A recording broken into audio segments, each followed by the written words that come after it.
Welcome, everyone, to Stories Round the Table with Hudson and Joni. We're here to bring you tales as sweet as a glass of sweet tea on a hot summer day. From the rolling hills of Tennessee to the dusty trails of Texas, we've got stories that'll make you tap your boots and clap your hands. On our podcast, we interview amazing country songwriters and singers, sharing stories of love lost and found, of cowboys and outlaws, and of the simple joys of country living. So grab a seat, pour yourself a drink, and get ready to be transported to a world where the stars shine bright and the music never stops. Whether you're a city slicker or a country bumpkin, there's something here for everyone. So sit back, relax, and join us on a journey through the heart of America. Welcome to Stories Round the Table with Hudson and Joni.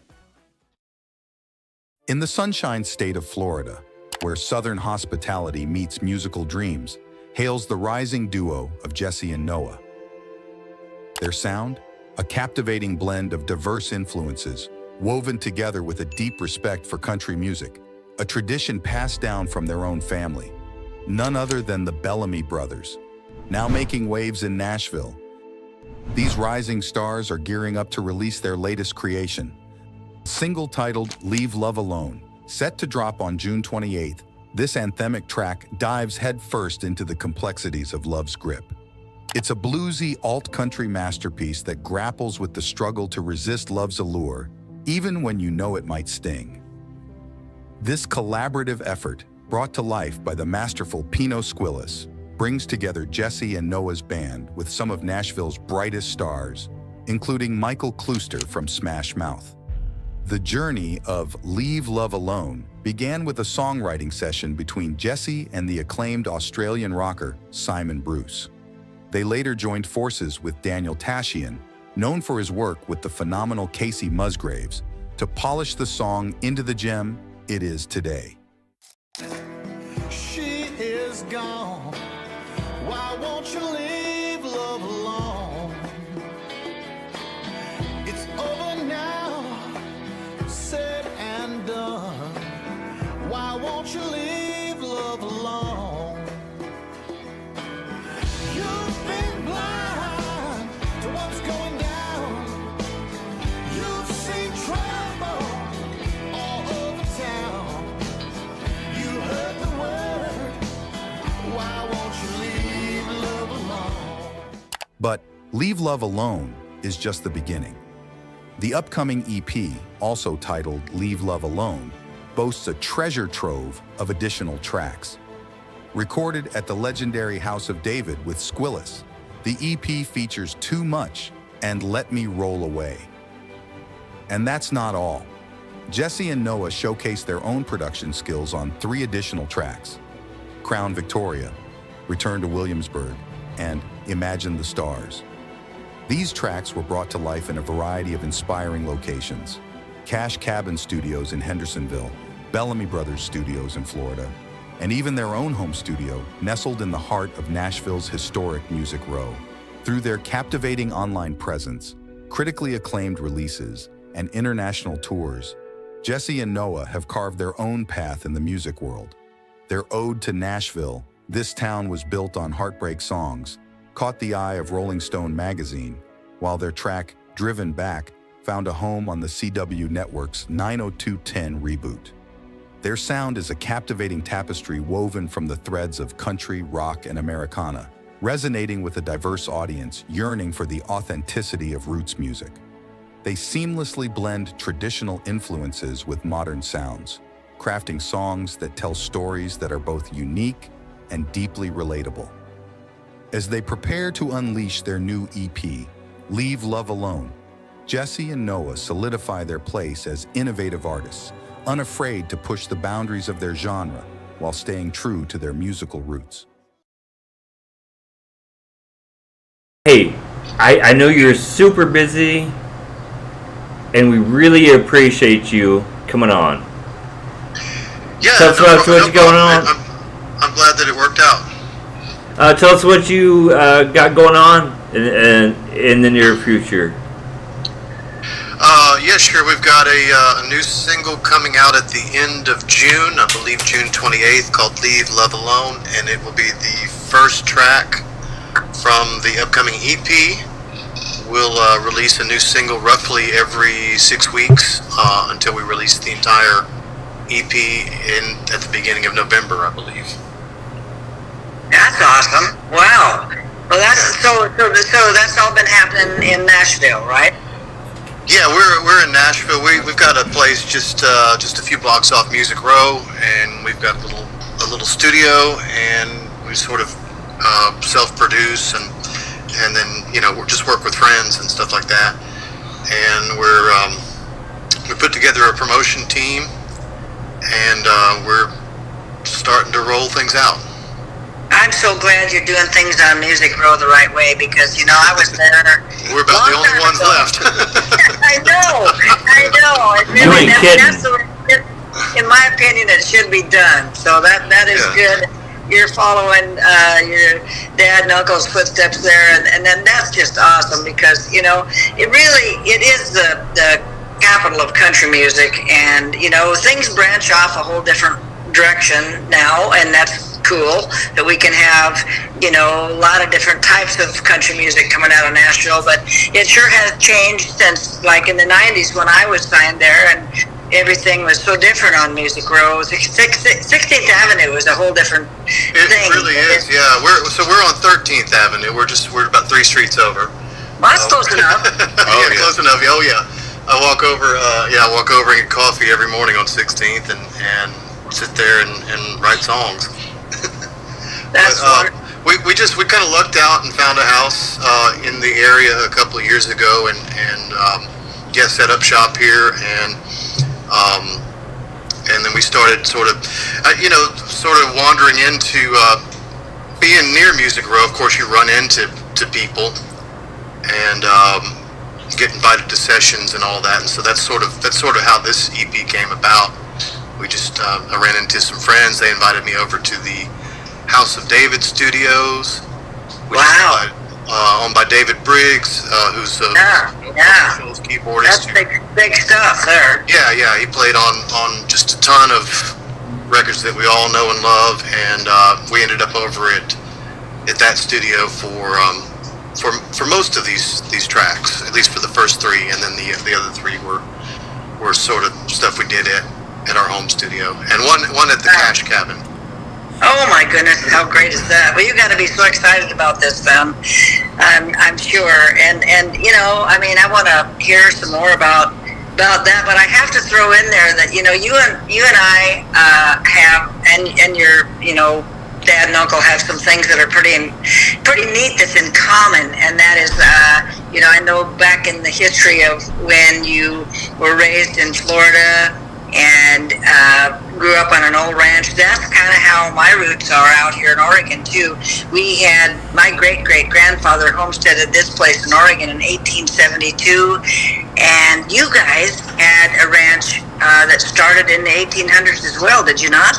Yes, that's correct. Yeah, and still, I was just down there last week. I just spent a week down there, and that's where we grew up, and that's where our family all still live. When they're not touring. That's pretty special. It's not very many people that can say that anymore. Yeah. And when we were growing up, there were 4 generations living on the ranch. Really? Yeah. Oh my goodness. Yeah. Wow. Well, my son Luke is going to be the 6th generation out here on the Harms Ranch. So you guys carry on and keep that going with your family too. Yeah, I hope so. We're all the development and everything is encroaching. It's all sort of all around us, and it's definitely Tampa is sort of moving towards us at this point. Oh, of course. I know I got the same thing going on, but hopefully, I won't be around if it has to go away. Wow. Well, go ahead, Hudson.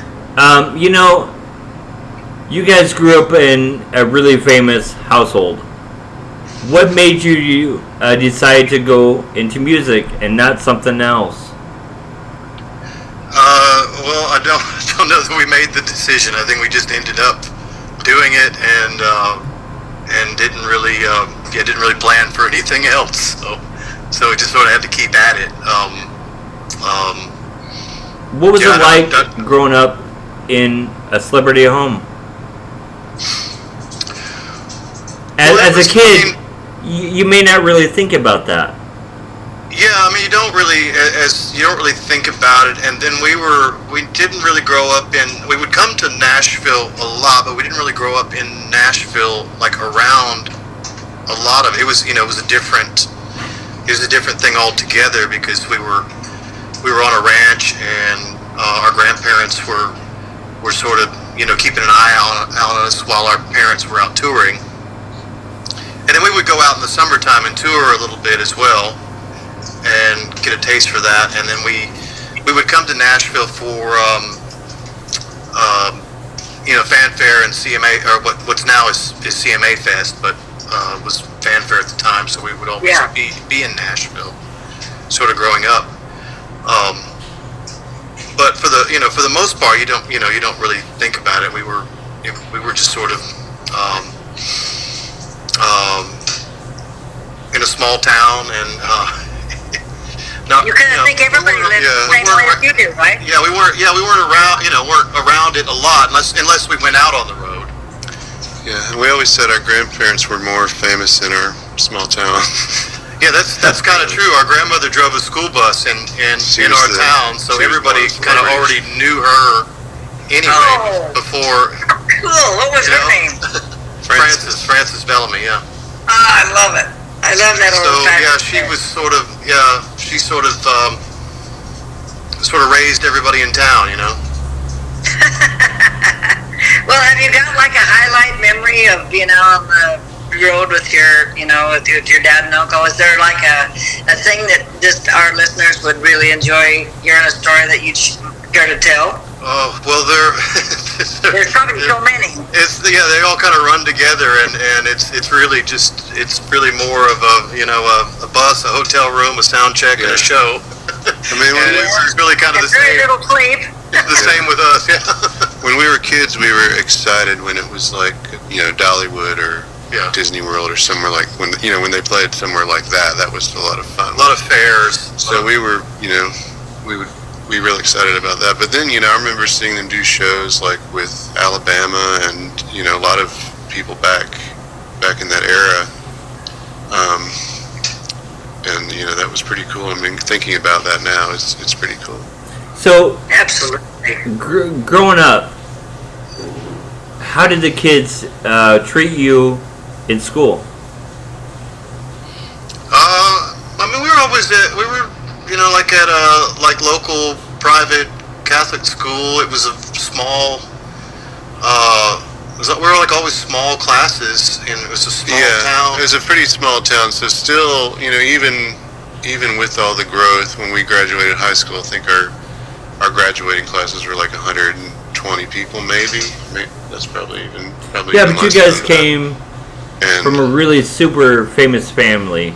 You lived in a really small town where fame is something people see on TV. It's different because if you're the most famous people in town, right.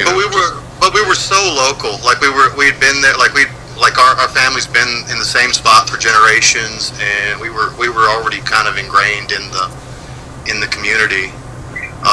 So I mean, I don't remember it being I don't remember being anything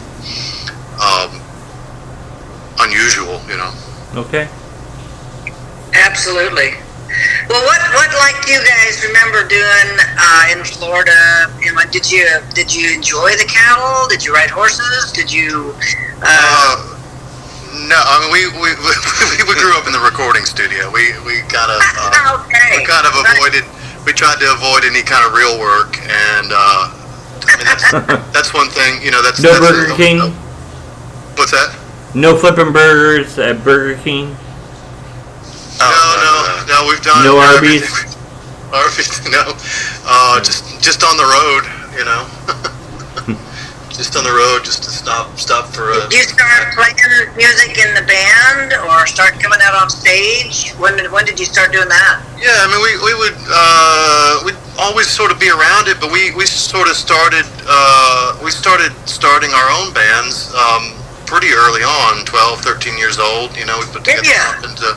That's awesome. Yeah, we put together something for 8th grade talent show, and then we played in bands all throughout high school. There's always just a handful of kids that played, so it would be sort of the same kind of community of musicians, sort of in and out, all the same bands.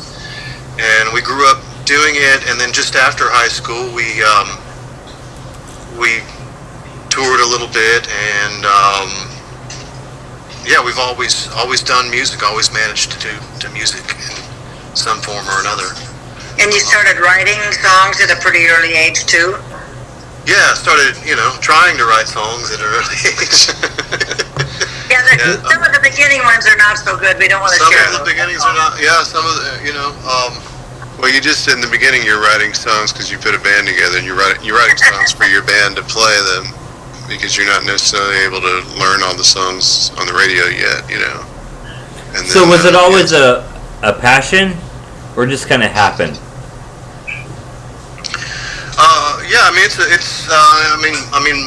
Both. I think the songwriting aspect of it is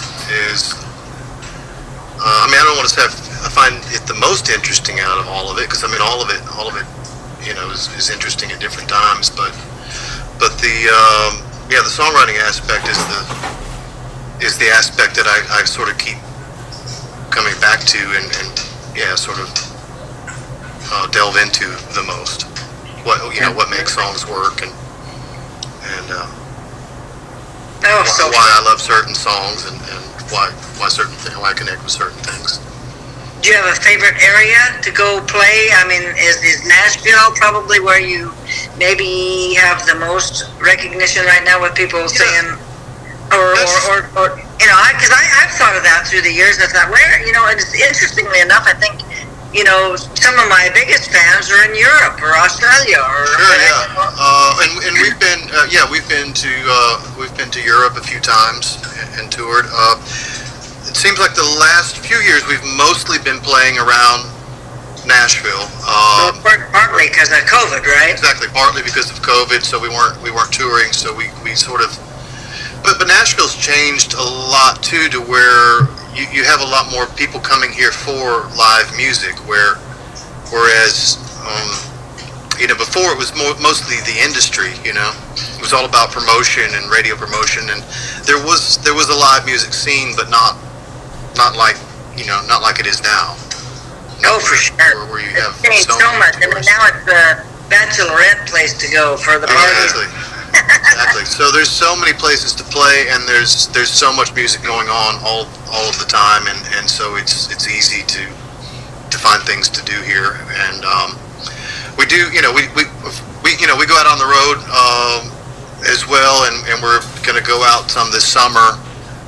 Everything's relatively close, but we're hoping to get branching out more. We're hoping to branch out more as we promote the record and we get that rolling.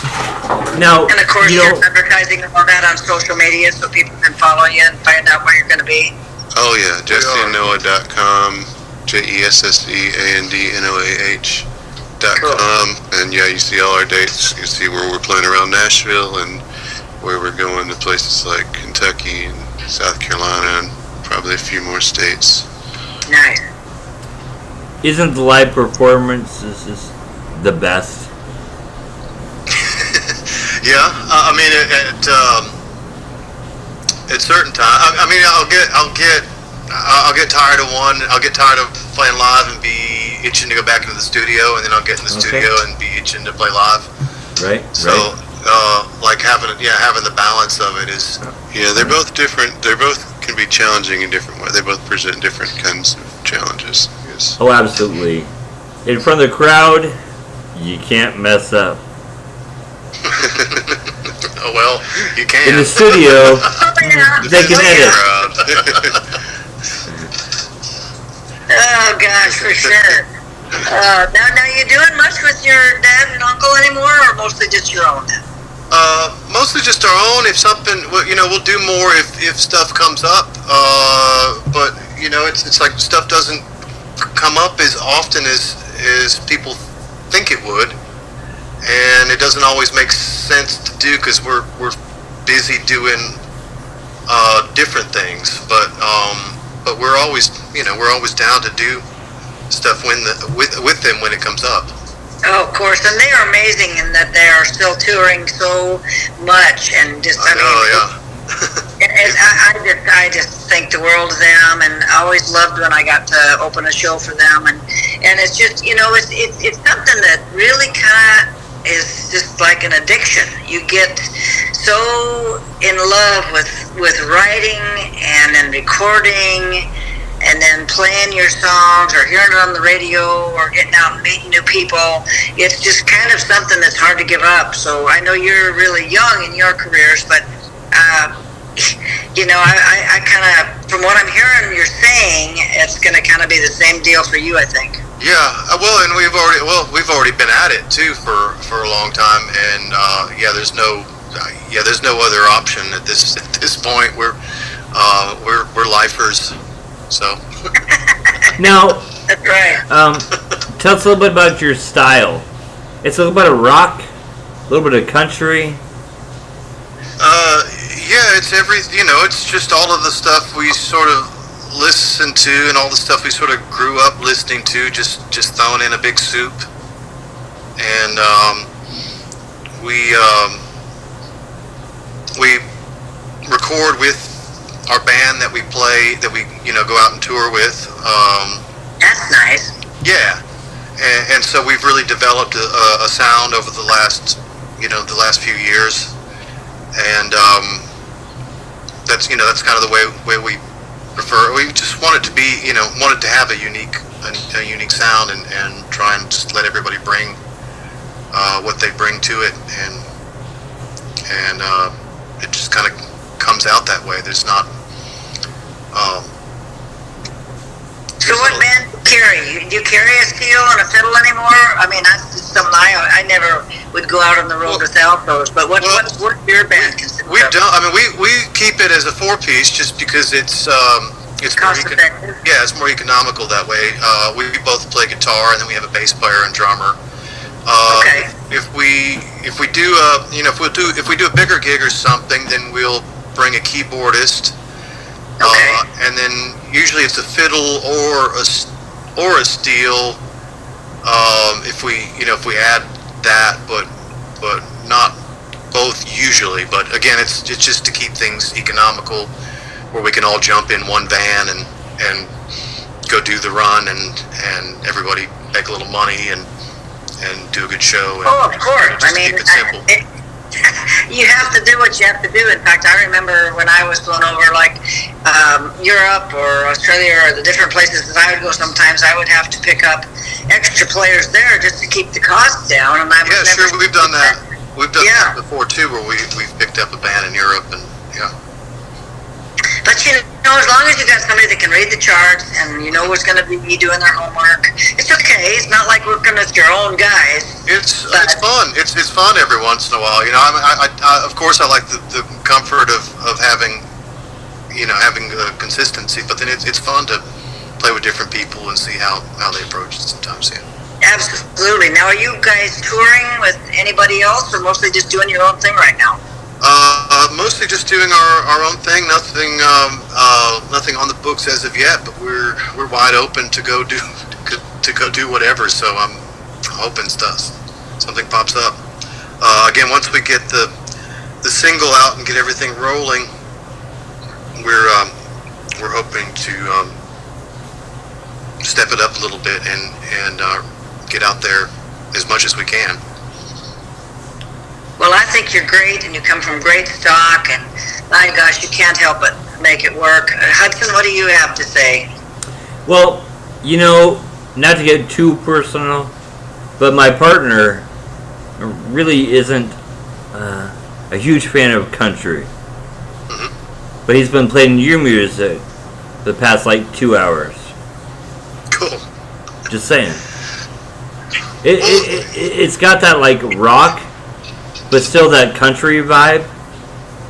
Yeah, I mean, we definitely grew up hearing just all the every classic country act you can think of.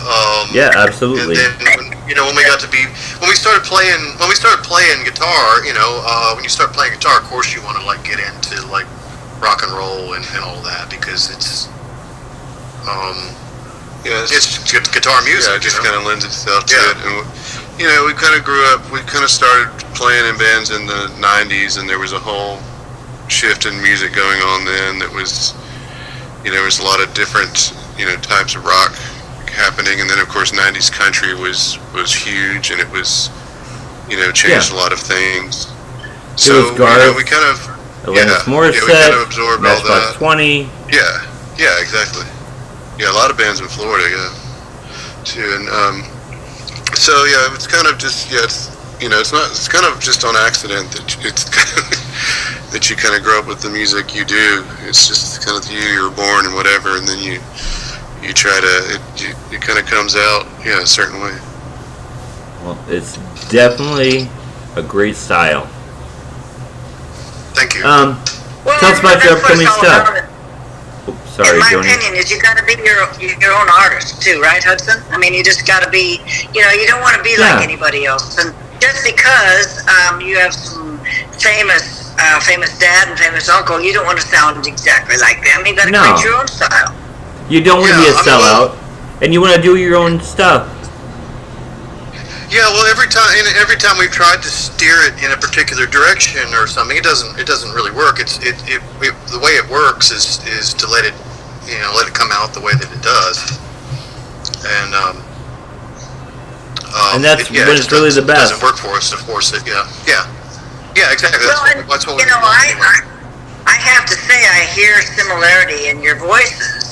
And that's a good thing. But my daughter Olivia is doing this too, and I don't know if you've heard her yet, but she sounds a lot like me, yet she's doing her own style, and she has her own thing, and that's how it should be. I mean, certain of it. Part of it's just the shape of my face. It's just the shape of my nose. Well, let's don't mention the nose. I'm German. You look like your mom. No, but that's so good. Because that's part of the way you sound. It's just the way your face is shaped, and you inherit that. So it's definitely there's definitely and the harmony, the brother harmony thing is part of the tradition of country music. So that's something, and that's something that we have that doesn't that not everybody has. So.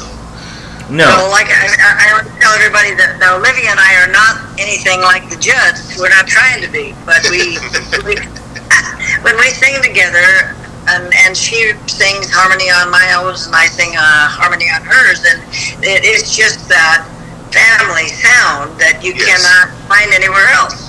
Yeah, it's a totally unique thing, and people know the difference when they hear it. I mean, it really gets people's attention. That aspect of it really does. Because it's so rare. I do have a question.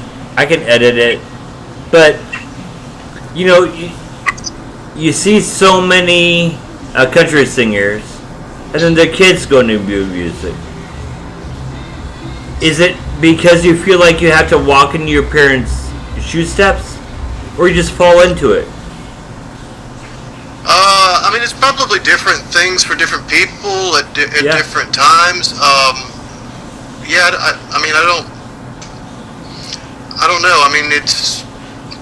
It's partly falling into it, but then realizing, well, I can do this, and this is what I do, and within this is what I do well, and sort of developing that. For me personally, I don't know. It's probably different for different people, but a lot of it's just growing up around it, and growing up around musicians, and seeing how it works, and how bands are put together, and how touring works, and it's just knowing it. I think growing up, we always kind of want to do what our parents do. Yeah, I think that's part of any Yeah, any job. You see it as being normal, as being Right. a normal thing.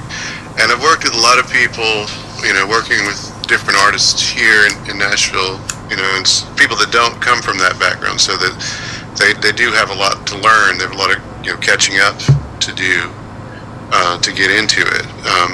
So it is kind of like if you're second generation, you don't have to catch up as much to learn how to do just kind of the basic parts of it.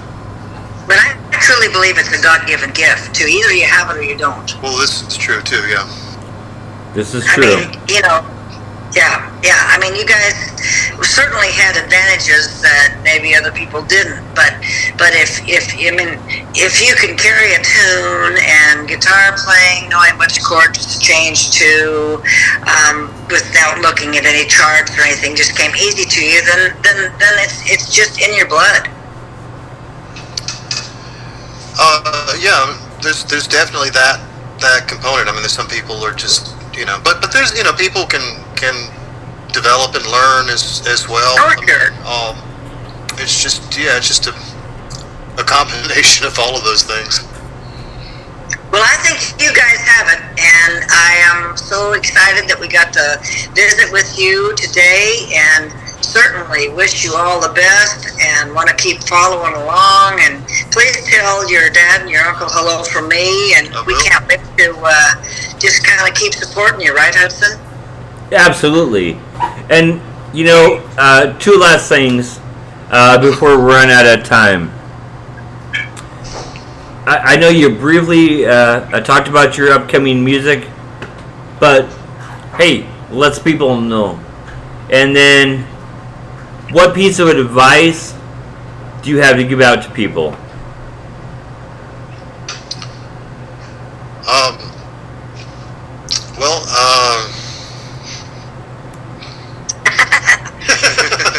Stumped you. Gotcha. I never know what to tell people. I would say just everything that. Say learn as many songs as possible, write as many songs as possible. Do as much and don't as you give up. can. Just because that's the thing, just having it all ready, or writing all. Go ahead and write all your bad songs first, and then start writing your good ones when you get here. And let's talk a little bit about your upcoming stuff. It's about to come on the radio. So that'll be the first single will be called "Leave Love Alone," and that will be out June 28th. The second single will be, I believe, we could change some things, but I believe the second single will be "Too Much," and that should be 6 weeks behind "Leave Love Alone," and then after that will be "Let Me Roll Away," and then after that we'll drop a complete 6-song EP, and that'll be available on Spotify and all of the places. And hopefully everybody goes and streams it and likes it, and give us a follow. Well, I'm going to be a follower for sure. I know my partner really liked it, and he doesn't really like country. Well, you know what? There's all kinds of country anymore. So you know what? It's all That's true. There's always been all kinds of country, and there's always any genre. There's good and bad. I think there's more awareness of it now. I think in the streaming era, there's more awareness of all these different types of country music. Oh, of course. And most of those songs you guys wrote yourself? Yeah, "Leave Love Alone" is a co-write with my friend Simon Bruce from Australia, and Daniel Tashin, who is Casey Musgrave's producer. So that's the only co-write, and then everything else is we either wrote together or you wrote a couple of yours. Yeah. And but we write most everything ourselves. Awesome. Well, thank you guys so much for the time, and have some fun in Nashville for me. I haven't been there for a few months. I'm itching to get back. Cool. Yeah, we're playing at the Row tonight in Midtown. So. Oh, fun! Well, everybody get out there. Yeah. Well, guys, thank you so much for your time. I know you're super busy, and we appreciate it. Thank you, Hudson, and thank you, Joni. Absolutely. Thank you. Hope to see you guys again soon. Hope so. All right. All right, cool. Yeah. Cool. Adios. Yeah, bye. This is a Lone Star Legacy Productions